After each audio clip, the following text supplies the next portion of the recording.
before dawn, milk cows, work all day in the fields, milk cows again, eat supper, then go to town and stay past midnight at a meeting of the school board.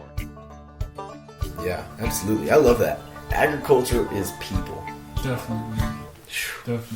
What do the other 99% do? What options do they have available to them because they don't have to worry about where their food comes from? Low prices squeezed essentially every farmer in America. But you farmers did what you always do. You kept on keeping on and you persevered.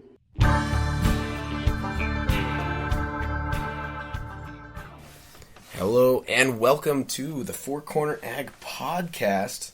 I'm your host, Caleb Wirtz, and here joining me is Maverick Lighty again. Maverick, how are you? I'm pretty good. You? Oh, doing pretty good. I'm excited. This should be, if you're a member listening to this should be the second episode out on the Friday of FFA week. I hope you guys had a good FFA week because, man, it's been such a fun week for me. We're recording this on Wednesday, halfway through, and we're really only halfway, and I feel like we've already had a whole week of fun, so I'm glad that we're going to get it'll feel like a whole nother week of fun. I think it's been super, super productive. We've got a lot of cool social media stuff and everything that you guys can really take advantage of, or I hope you have taken advantage of it. Getting involved in a few different things. I know Tyson had Spill the Tea last Sunday, and that was pretty fun. Good to get on there. You guys go ahead and sign up for the next Spill the Tea because those are fun events. Just jump on and get to know the state officers and whoever the special guests are. I'm excited. Maverick, how's your FFA week been, Mav? It's been pretty good. I've been working a little bit, doing some stuff on social media, and along with the podcasts. The podcasts have probably been my highlight. We've got some pretty cool guests lined out, especially on this episode. We've got Kevin Ochsner, and so Kevin, if you want to introduce yourself and let us know a little bit about you. You bet. Well, thank you guys for inviting me to not only participate in the podcast, but do it during a special week. I'm honored. It is an important week for FFA, and for many of us who are FFA alumni, we're excited to see all that you all are doing to represent both FFA and agriculture. Yes, I'm Kevin Ochsner. I grew up in Fort Collins, Colorado.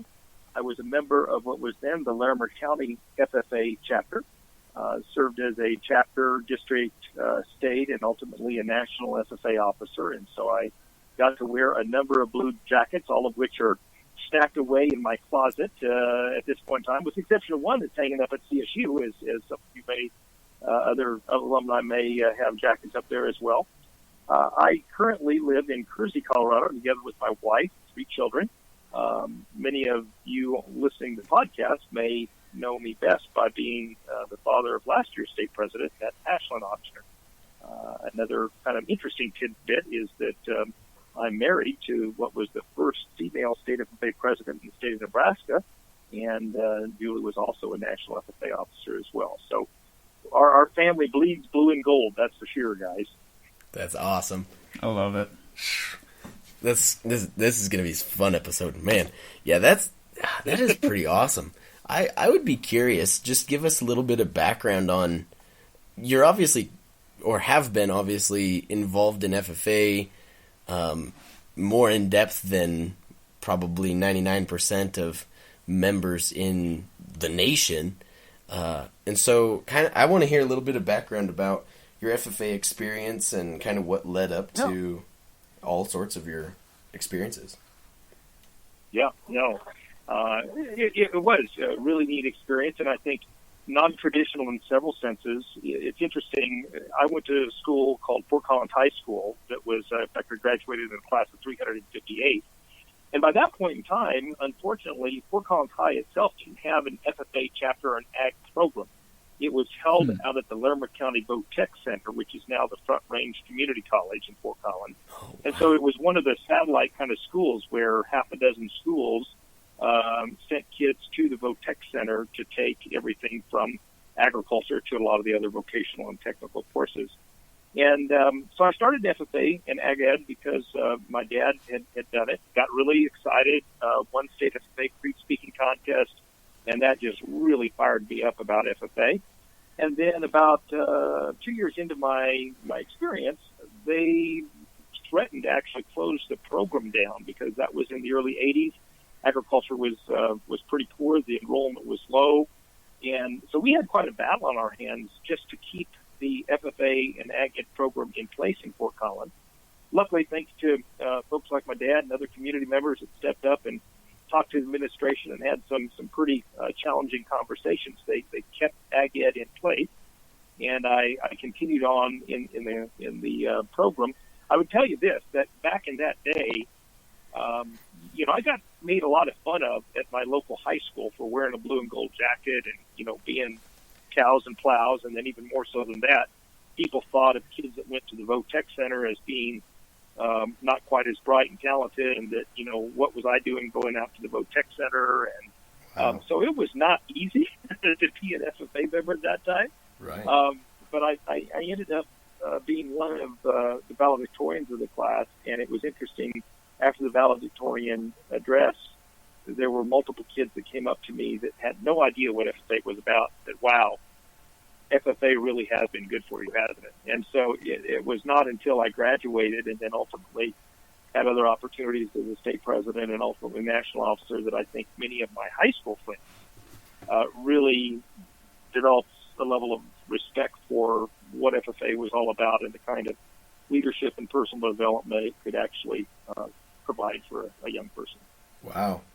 That amazes me. I like that. Yeah. I like that little "I told you so" moment right there. Like, it's like, and it was, Maverick. It was just one of those things that it probably happens to a lot of students in a lot of schools, right? That not everybody runs around wearing a blue corduroy jacket, and a kid that might be at again, we had a large high school, right? 1,200 kids in our high school that, and people just looked at you kind of crazy about, what is this? And this is about cows and plows, and you're a bunch of hicks and farm boys, and all those kinds of things, right? Right. And it is kind of fun sometimes to say, actually, this is a pretty classy organization, and I developed some skills by going and participating in that organization that you didn't have an opportunity to develop back here at the high school. So yeah, that was kind of fun. Right. Absolutely. Well, I think that it's less about. I think it's less about getting to say, "Oh, I told you so," or prove people wrong, and it's more about where students who maybe even traditionally wouldn't have gone that route are able to go and find a new outlet, a new source for maybe something that they're interested in now, and then develop a career or even just develop themselves as human beings, FFA leadership, right? Developing themselves as members and then going on to be community leaders or whoever, right? It's seeing that and then having FFA be the foundation of that, or their experiences in FFA, I should say. Right. It's not necessarily about talking about it, but it's about having those experiences. That's just it. I mean, I think you're exactly right. There is, in my opinion, very few experiences in high school that young people have an opportunity to get involved in an organization that develops skills that are absolutely transferable, right? Right. Whether you be, I can introduce you to folks that are my age that were FFA contemporaries that are doctors, they are lawyers. Mm-hmm. They are people who are working in very senior positions in agricultural input companies. There are people that work outside the agricultural industry. There are folks that are truly political leaders, right? And so my point is that there are very few organizations, I think, that develop skills, whether that be in meeting management, public speaking, just finding ways to organize people and advance in things and actually lead groups of people. And so it really isn't just about, it's not just about the agriculture or the people that think, well, I don't perceive myself, having a career, raising cattle or being host of Cattlemen to Cattlemen or something, and so it doesn't really fit me. Well, you and I both know that the skills developed in FFA are transferable into so many walks of life and so many career options. Right, absolutely. I know personally, I've got one of my best friends that I went to high school with. She was right up there with me, just going along leadership positions, always taking roles that would help, bring up the members that were even younger than us, and always developing ourselves together. Well, she's going to go and be a heart surgeon. I mean, you right. know, it's just transferable skills. Even if you don't fully go into the agricultural side of it, it is really there to be an outlet for developing yourself professionally. And I think that's one of the greatest things that you can get out of FFA.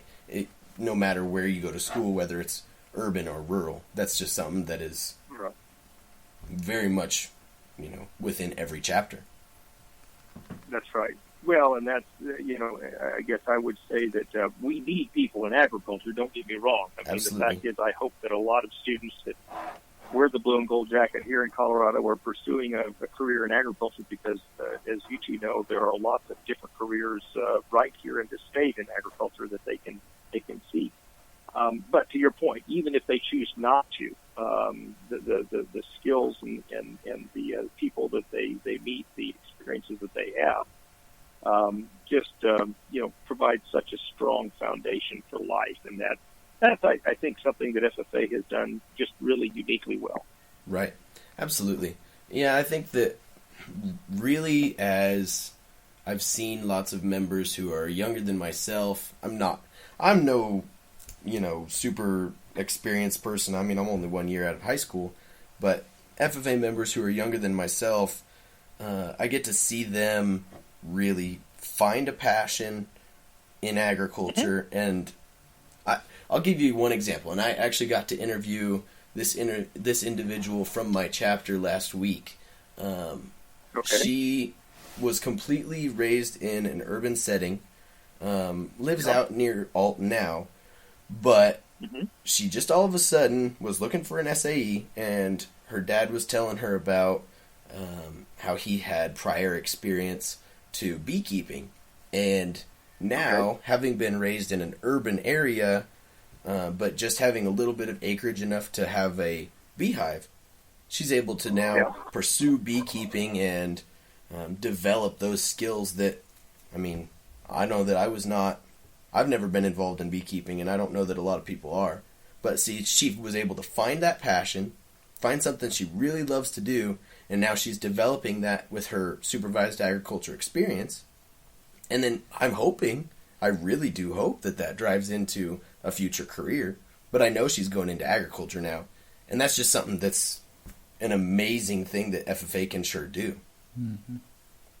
Yeah, that's a great example. That's a sweet example, should say, right? No pun intended. Oh, that's good. That's good. Oh, yes, it is. It really is. And, as state officers, Maverick, you can tell me if I'm right or wrong, but as state officers, it's encouraging whenever, especially in a year where we haven't had this in-person experiences, but it's encouraging to see and talk to members that are still feeling driven, still feeling like they have a purpose in agriculture, even though this year is different. I don't know if you've... Yeah. Well, let's face it, guys. The reality is that if we've learned anything this year, we've learned that agriculture is an essential industry, right? Absolutely. Yep. And so whether that be veterinarians, whether that be feed truck drivers, whether that be people milking cows, whether that be people cutting meat up, whether that be folks working in the restaurant industry or the grocery industry. I mean, The reality is that people have developed a real appreciation for agriculture. And if I'm a young person, you all's age, I would be looking at there and saying, there's been a lot of jobs that have just shut down. But for those people who had a job in agriculture, they've kept working. They've kept getting a paycheck. The equipment companies have kept open. The elevators have stayed open. Right. I mean, the reality is that agriculture has moved ahead, and it has demonstrated just how essential the agriculture and food industry is in this country. And so I think that's really encouraging. And if I'm a young person, I think I'm taking that into consideration when I'm thinking about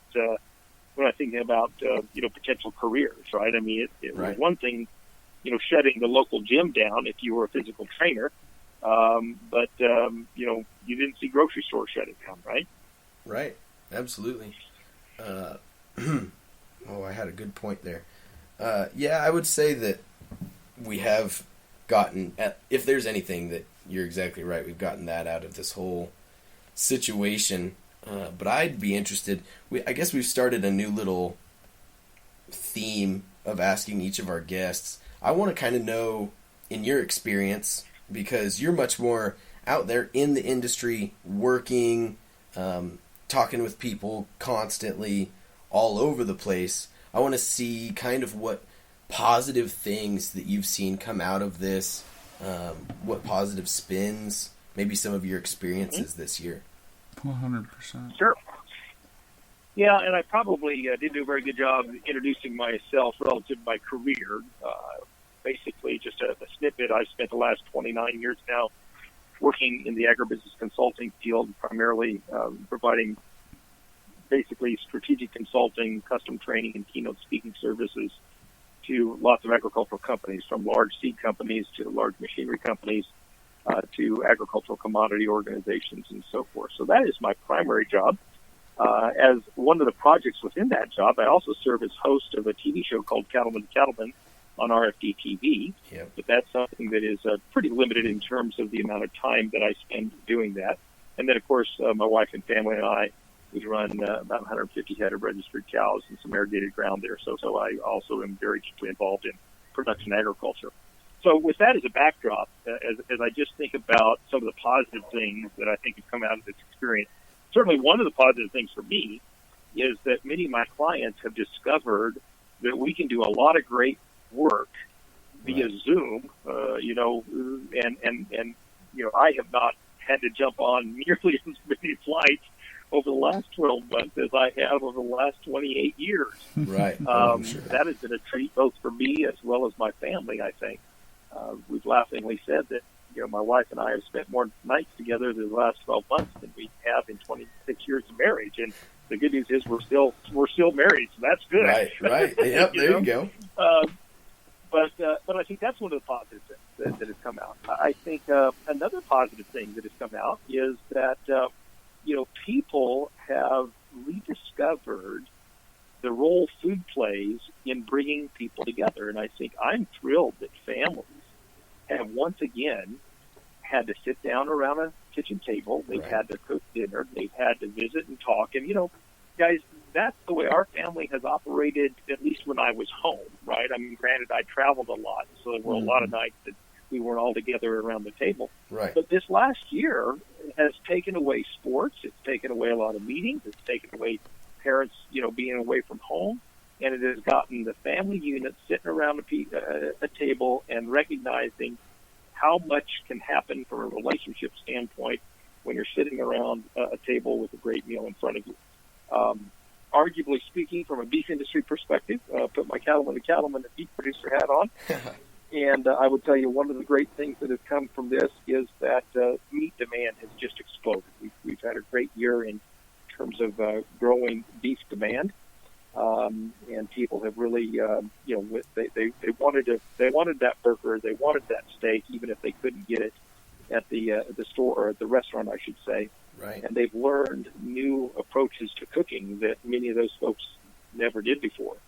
There's been more cooking appliances, more freezers purchased this last year. Oh, yeah. I know for our business, we sell direct to the consumer business in beef, and we've had a lot more interest in people just because they want the safety and security of knowing that they've got a quarter or half a beef in their garage, as opposed to wondering, in the freezer in the garage, as opposed to wondering if they're going to find it at the grocery store. So I think there's a number of things that we can look to that have been very, very positive. Yeah, absolutely. I really want... One other thing I would just add. Yeah. Go ahead. No, you go. Oh, I was just going to say, one other thing I would add is exactly what you guys are doing, right? I mean, as state officers, it's not that social media didn't exist before the pandemic, but you all as state officers have been really creative and innovative in thinking about, gosh, okay, if we can't jump in our car and go for a chapter visit, what other ways can we connect and engage with our members? And, I know it's been really, really difficult and certainly frustrating. I know it was for Ashlyn and her team towards the end of last year. But it has forced you all to be innovative and creative, and sometimes necessity is the mother of invention. Absolutely. Yep. Adaptation to survive. Yeah. Well, and even past survival, I think that at least my goal Thriving is to thrive. Absolutely.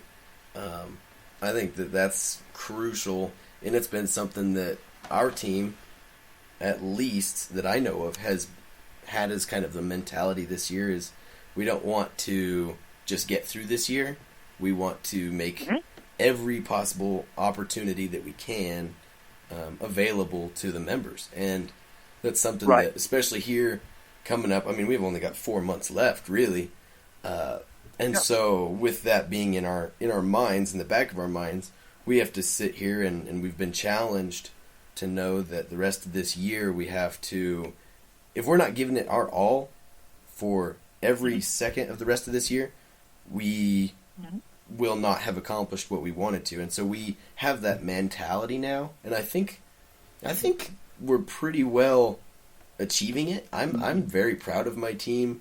Maverick is just kicking butt, and all 7 of the girls on our team are just kicking butt, and Tyson's kicking butt. We just have a great team here that really know how to take a situation and tackle it, and I've been proud of them for that. But kind of rolling back to what the whole point of that was, is that we really do have the opportunity to pull the positives out of this year, and you bet, see what kind of new things, new interventions that we've been able to have in this year that really can continue on in the future too.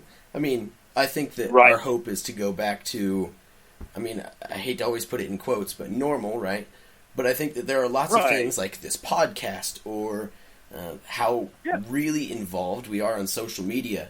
These things can continue on in the future and open up doors to maybe addressing more members than we ever have in the past, and expanding our membership to maybe chapters that weren't able to go to conferences and things like that in the past.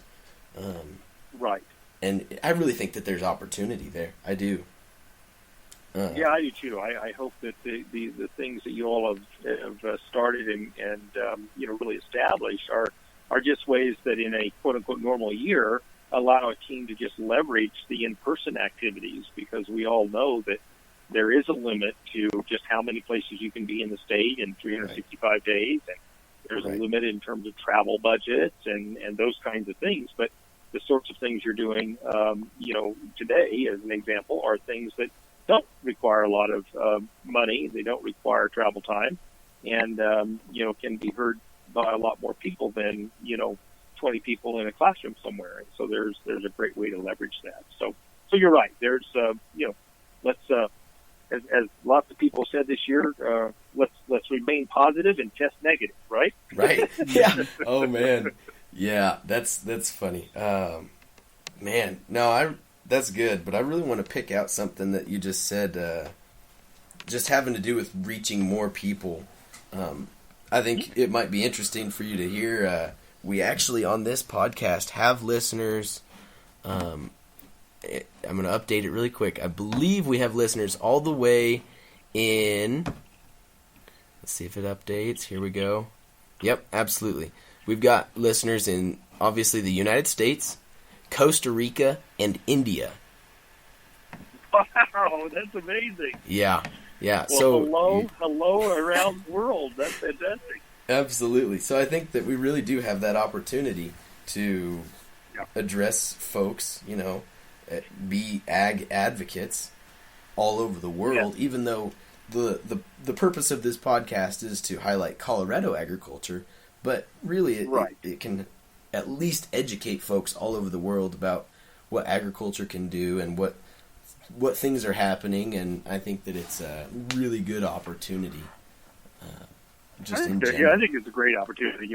One of the things that I would just offer guys that I think is something we can be so proud of in Colorado that makes you so unique from so many different state officers across the country. Yes, sir. It's just the diversity of Colorado agriculture, right? I mean, Right. the reality is a lot of people, I'm doing a project right now with Colorado Potato Growers Association in my consulting business.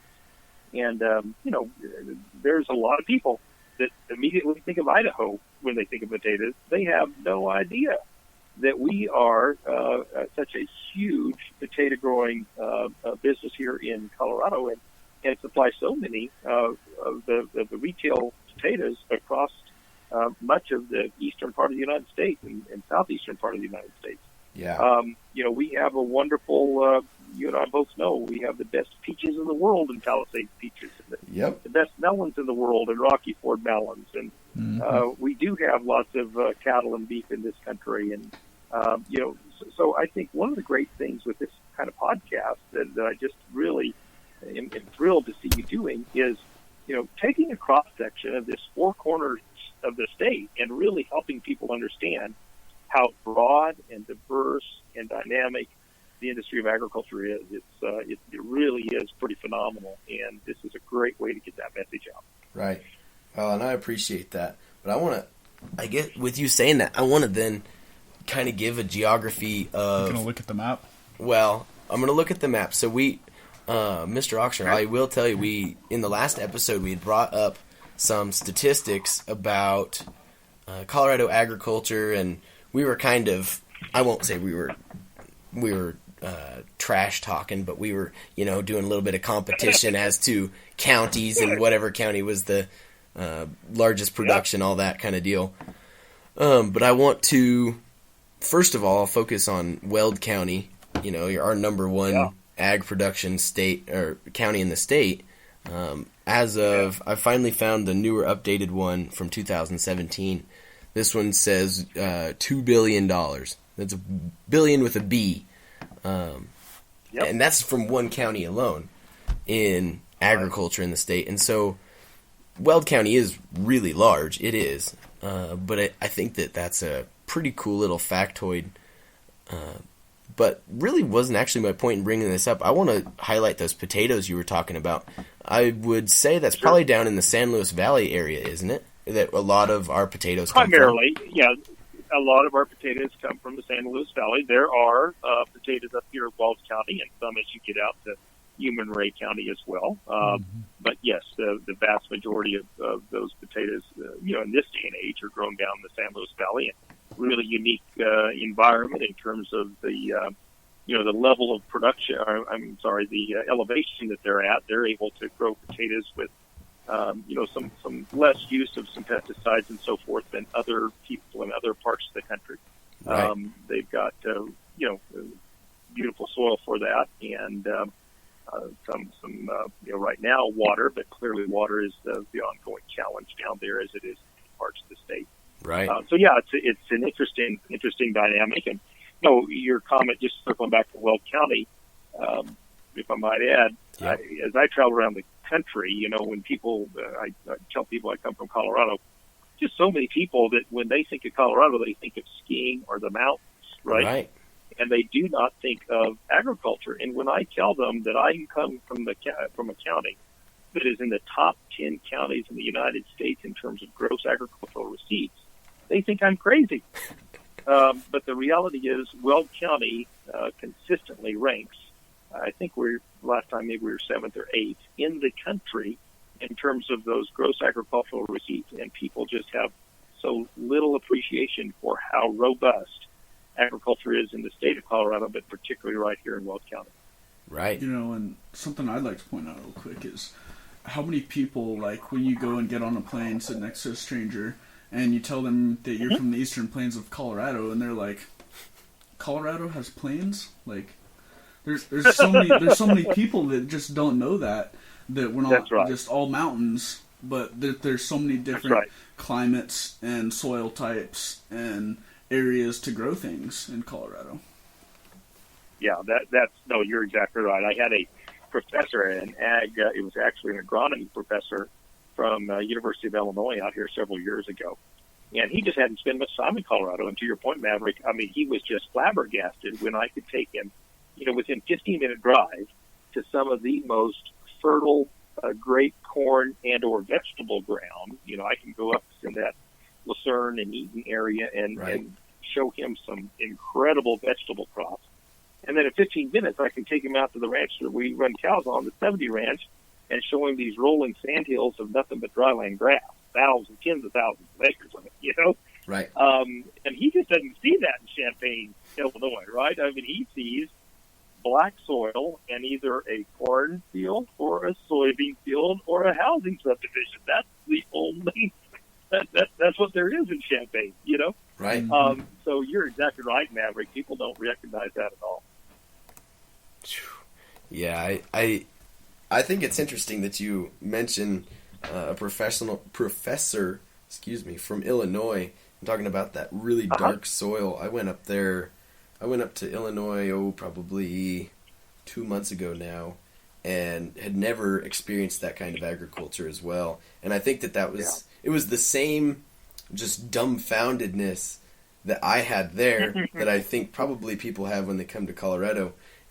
I went there and saw, I think probably the most interesting thing was I saw big just mounds of lime that they were adding to their fields. And I know that farmers in Colorado add, whatever to their soils too, but whenever it was just a normal occurrence, it kind of amazed me. So I can't even imagine, Illinois coming to Colorado, and you're on the plains, but if you look west, you can see these towering mountains, and the experience, it's one that I would want to see in the eyes of somebody else, honestly. We take for granted just how diverse a state we live in when it comes to agriculture, and how many forms and types of agriculture we have here in this state. Right. Absolutely. Yeah. I just love it. It's pretty awesome to be able to drive.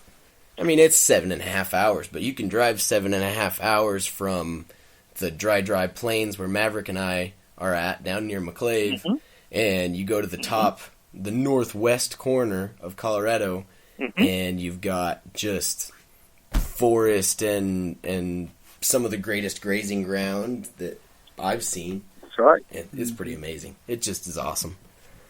But yeah, I just love it. I really do. But I kind of want to focus in. You've said it way back in near the beginning, but I want to focus in on some of your cattleman to cattleman knowledge, beef industry stuff, because I personally have a huge passion for it, and so I'd love to pick your brain about it a little bit. With all of this move or the shift towards people being at home a lot more, and you said that we've seen the demand for beef rise substantially this year.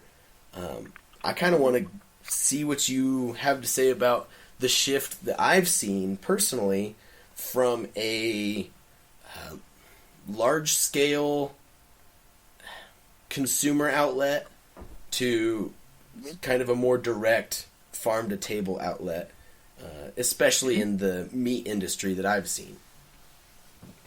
Yeah. No, I think that's been one of the outcomes of of this whole COVID crisis. I guess a couple of things that I would highlight.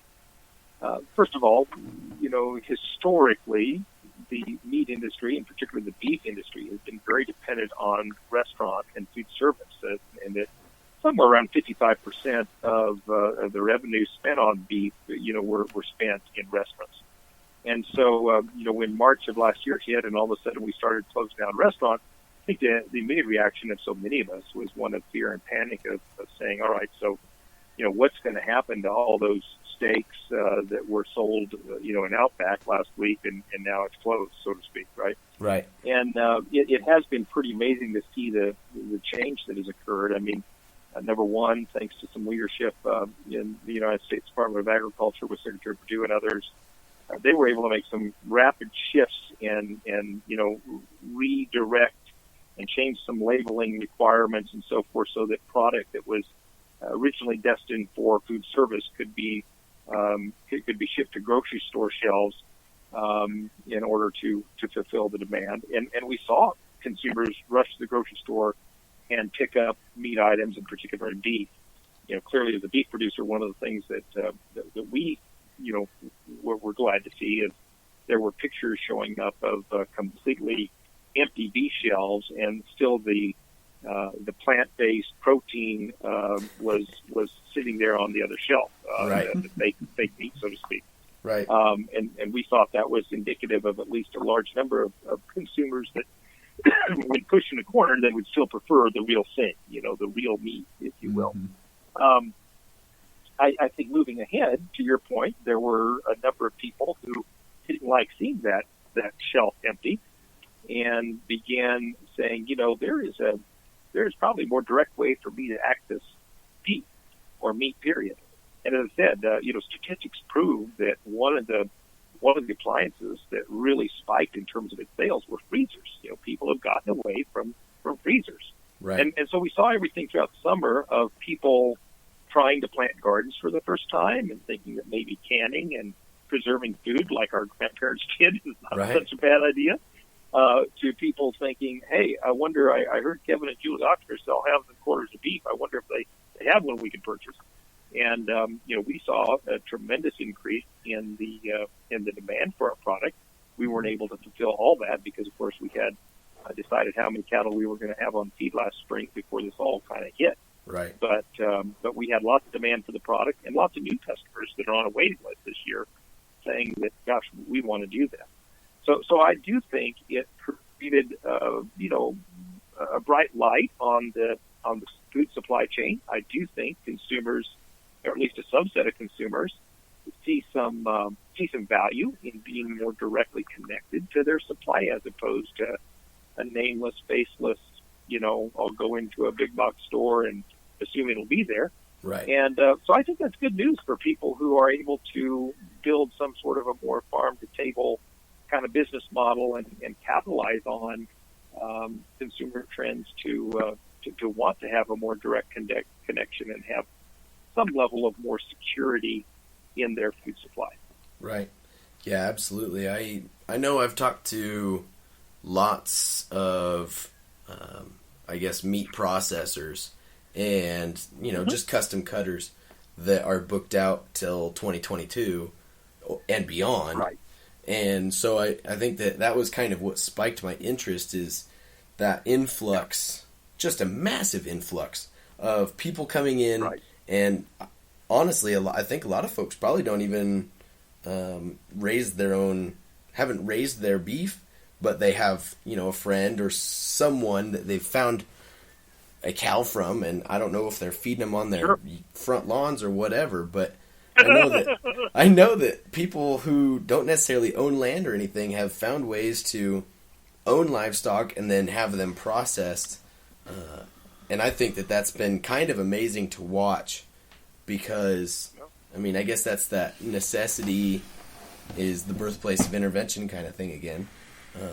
But I think it's been awesome to watch. You bring up a great point relative to the process. That really is the challenging factor and the limiting factor right now, because we just don't have enough small processing facilities. And I can tell you a short story that the facility that we've used for, 15 or 16 years now in LaSalle, they had a fire in April, and so we had to do some really, really quick maneuvering, and we ended up taking cattle as far south as Lubbock, Texas, to get them processed and hauling beef back for our customers because they're just, to your point, everybody was booked out.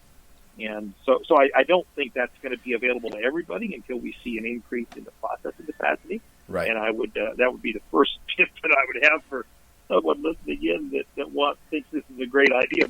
Make sure you have a slot at the local processor before you go out and buy that 800-pound steer, because he might be 3,000 pounds and 3 years later before you're able to get him in. Right.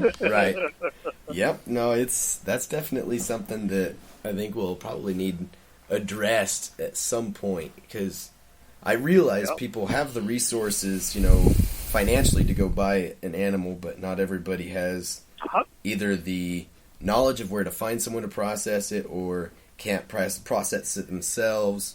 I know personally, I took it upon myself, down on our family farm, I've been furnishing a brand new processing facility for at least our family's use, if not more, just because that's, Good. that's a passion of mine. And so that you Right. make a good point, and I think it's awesome that custom processing, the small scale deals are really starting to pop up all over the place. And I think it's interesting because if you look back probably 60 years ago, that was a normality. There were butchers all over the place. Sure. 60, 70 years That's ago.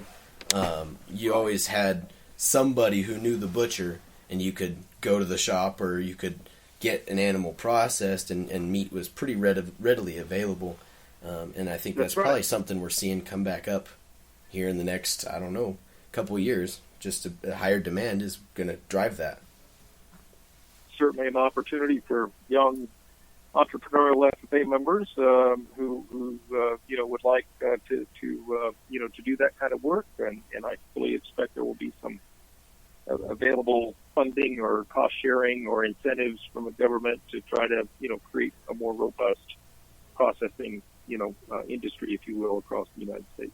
Oh yeah, I think it's pretty awesome to watch. And I think a whole nother side of the situation that is pretty cool to take into account is corn prices lately and how that translates to feed costs.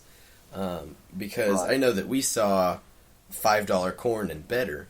And for those of you who don't necessarily keep up with the corn markets, which I wouldn't expect you all to keep up with the corn markets, but we've not had the corn market to be as able to pay out, I guess, in retrospect to the farmer in the last couple of years. And so with having a better corn market, having $5 corn where you can sell and actually make a buck, it's been awesome for the farmer, but it's also been hard on the cattle producer because the feed costs have gone so high.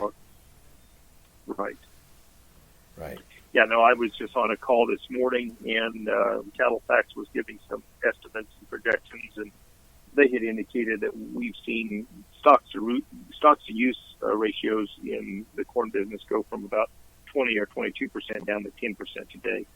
And so the fact of the matter is that with the exports that we've seen that were quite frankly surprised a lot of people, we have really dwindled down the corn stocks, and even in worse shape than that is the soybean stocks. And so projections are that many of the Midwestern farmers have an option, might trade out some corn acres for soybean acres, depending on what this market does, which could put even more pressure on corn prices and raise them higher. And so you're exactly right. It's a dual-edged sword that high corn prices are great for a corn farmer. Sometimes they are not so great for livestock people who are buying it. Having said that, there are old timers who will say cheap corn, cheap cattle, expensive corn, expensive cattle. So I don't know.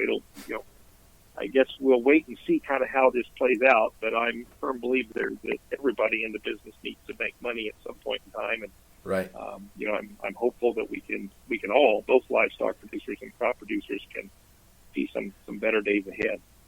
Yeah. Clearly in Colorado, a big part of that is going to be dependent on water because, the market can do what it wants to do, but without moisture, really hard to grow a corn crop. Right. Yeah, absolutely. Maverick's really passionate there about water law and into that. And I guess, Maverick, have you seen what snowpack is at and everything lately? I don't know any specific numbers, but, I know that it's very far down, like watching the bases that ski mountains and ski resorts usually have. A lot of them are down 100, 200 inches. When we went up to Steamboat, to one of our state officers lives in Steamboat Springs, and we went up there to visit her house, and the snow there was just, for us it was unbelievable, but for them it was unbelievable in another way, because they usually have 4 or 5 feet of snowpack, just standing snow, and there's only about 8 inches, and so for them that's really bad. For us here on the Eastern Plains, that's really bad because a lot of our irrigation water comes from these rivers, Right. and the water that also just seeps down to the earth from the Ogallala aquifer. It's just it's not good, and water it's just a dwindling resource, and as agriculturalists, and we have to utilize technology and our knowledge of conservation to protect that resource, keep it in Colorado, but also satisfy the needs of other states down the line. Mm-hmm.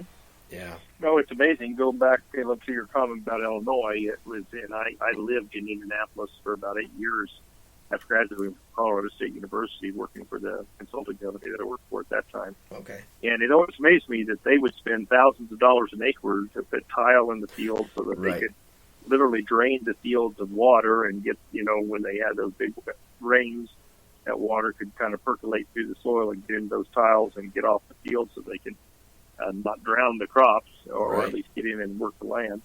And here, we spend thousands of dollars an acre just trying to figure out how to get water onto the ground. Right. Mm-hmm. Yep. There has to be a happy medium somewhere, but their issues and our issues are very different regarding water. And Maverick, you're exactly right. Water is gold out here in the arid West, and I don't see that changing anytime soon.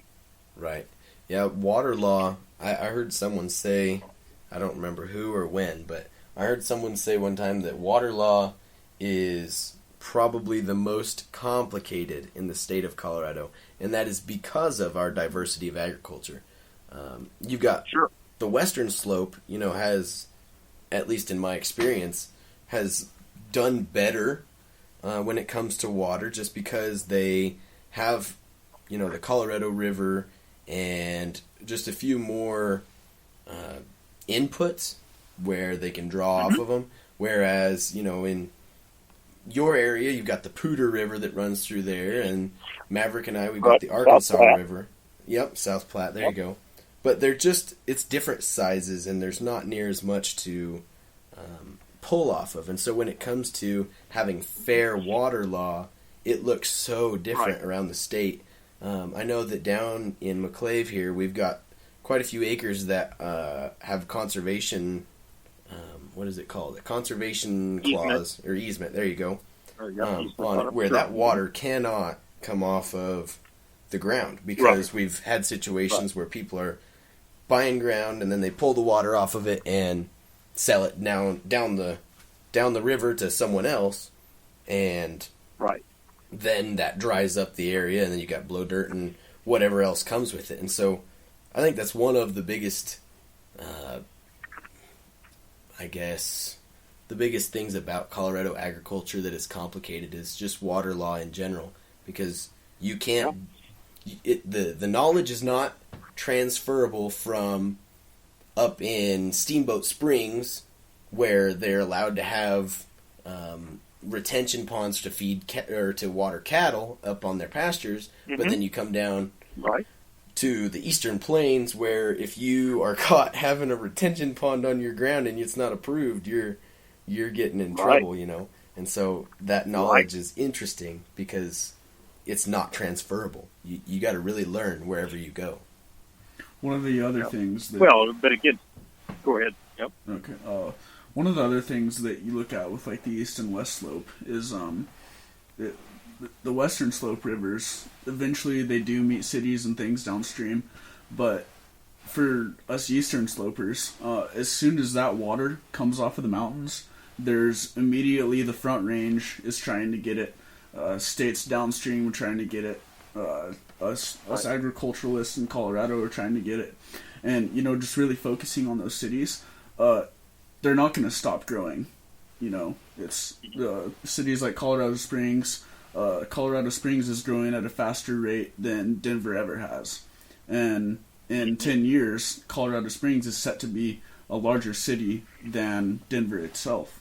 And so and all of those people, you have to figure out how to get them water, but also meet the needs of the agriculturalists here. And so it's with growing cities, more people, and dwindling land on agriculture, it's hard to find that medium and keep it at an even level for all of us.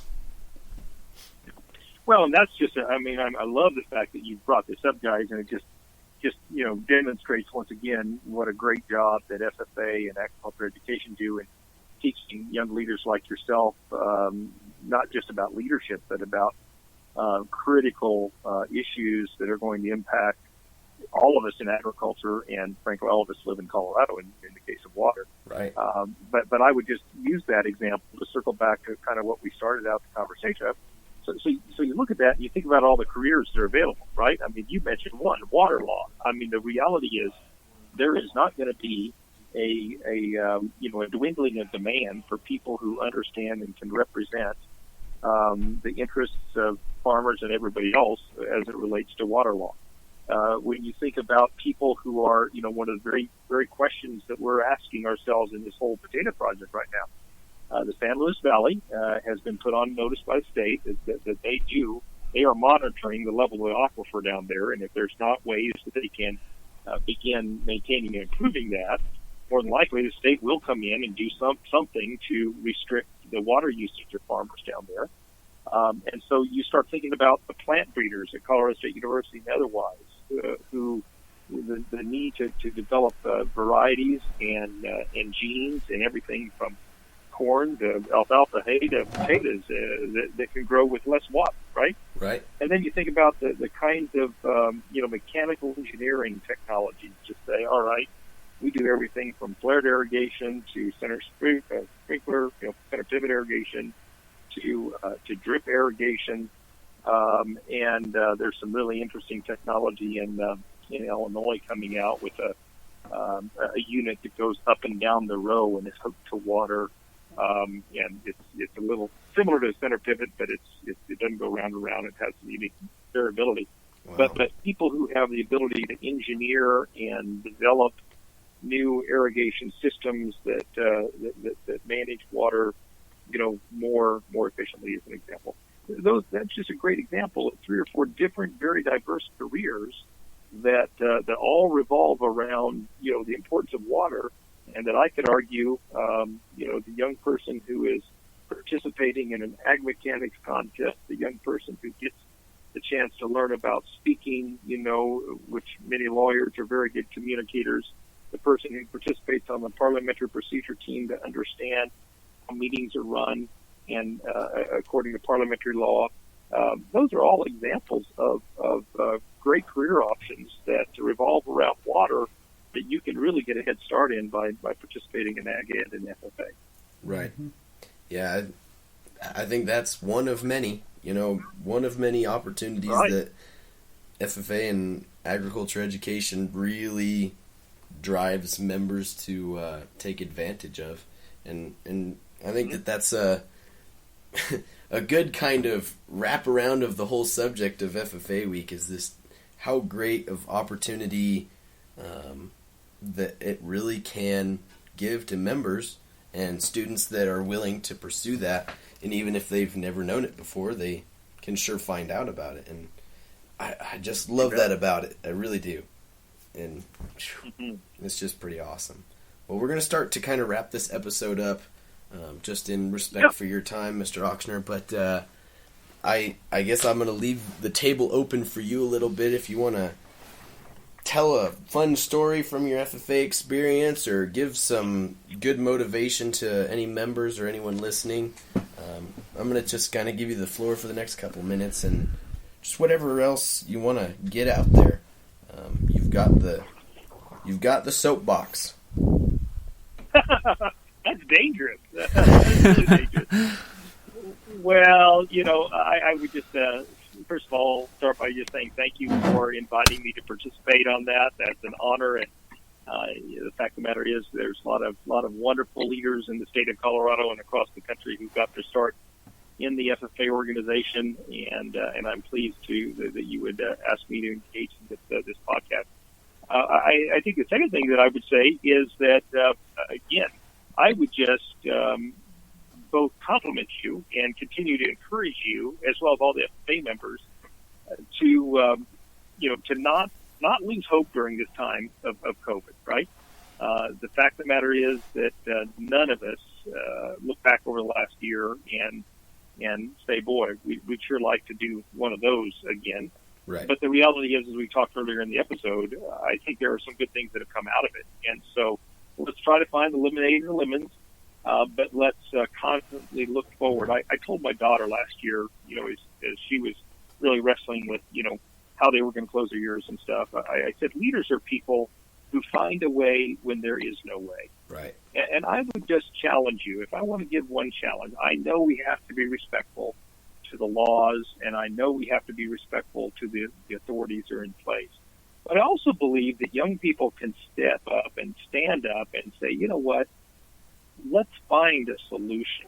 Right. I would just highlight, the livestock industry has demonstrated this year, even when people didn't want to have livestock shows. I know the Will County Fair, we had the livestock show. We had the best, or the second best sale, I think, in the history of the Will County Fair. Wow. Because a group of people came together and said, we are going to continue with this. And maybe it needs to look different, but we are not going to give up.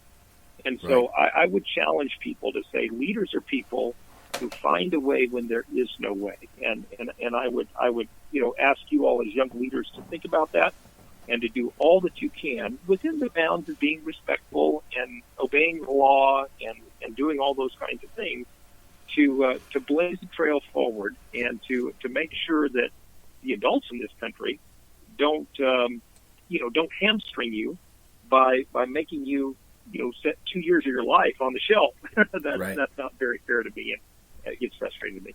And I guess the last thing I would say is this. I've always believed that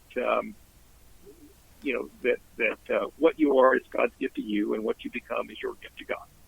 Right. And at the end of the day, I think FFA does two things really well. It gives young people an opportunity to figure out what your gifts are. For me, FFA gave me a chance to say, you know what, I might have a gift in some communication skills. I might have gifts in livestock judging. I have some gifts in some leadership and those kind of areas. It highlighted that and showed that. More importantly, when it talks about what you become is your gift to God, it gave me the tools, the workshops, the resources, the speakers, the former Right. state officers and national officers Absolutely. that helped me develop those gifts. And I would just challenge everybody to remember what you are is God's gift to you, and what you become is your gift to God. And we all have a responsibility to take the talents and gifts that we've been given and find a way to serve our fellow men and women of this country and this world. And I don't think there's a better place to do it than in that blue and gold jacket. Absolutely. Wise words, Mr. Ochsner. Wise words. Thank you. Yeah, no, that is really good, and we do appreciate you coming on today and just shedding good knowledge on us and experience. Because if there's one thing that's important in life is getting sharing experience with others that you've had that they may not have had. Sure. And so that's one of the biggest things, and we do appreciate it. I'm going to go ahead and we'll close out this episode, and then we'll talk a little bit after. But we sure appreciate you having you on here and just doing what you do. Well, thank you so much, and enjoy what's left of the FFA week. Will do. Yes, thank you. All right, well, we'll catch up here in a second. All right, so, everybody, that was Mr. Kevin Ochsner. For those of you who may be a little bit confused, he is the state advisor's brother, but not to be confused with Kenton Ochsner. Similar names, different people. Maybe one of these days we'll have the state advisor, Kenton Ochsner, on here. But alas, that was Kevin Ochsner. He's an amazing man. I hope you guys learned something from him. I know I did a lot. I did, definitely. Some awesome words there. You got a highlight from this episode, Mav? I think it was just I really liked talking about, FFA, the way that agriculture has changed in the past year, due to this pandemic. Right. And how we've been able to adapt and thrive, and the lessons that have come out of it, and the things that it has exposed to, like, we talked a lot about the beef industry. I think that was just really cool. And it's nice to analyze it and see that and just chew on it for thought. Absolutely. Yeah. No, I think you hit my highlight there at the end, beef industry.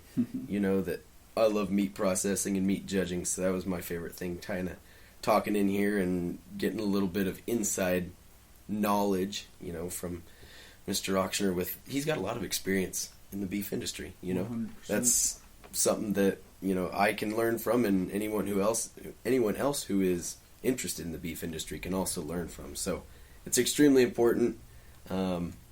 Members, whoever all is listening, doesn't matter, go ahead and give us a review. Since we're now on Apple Podcast, give us 5-star and everything.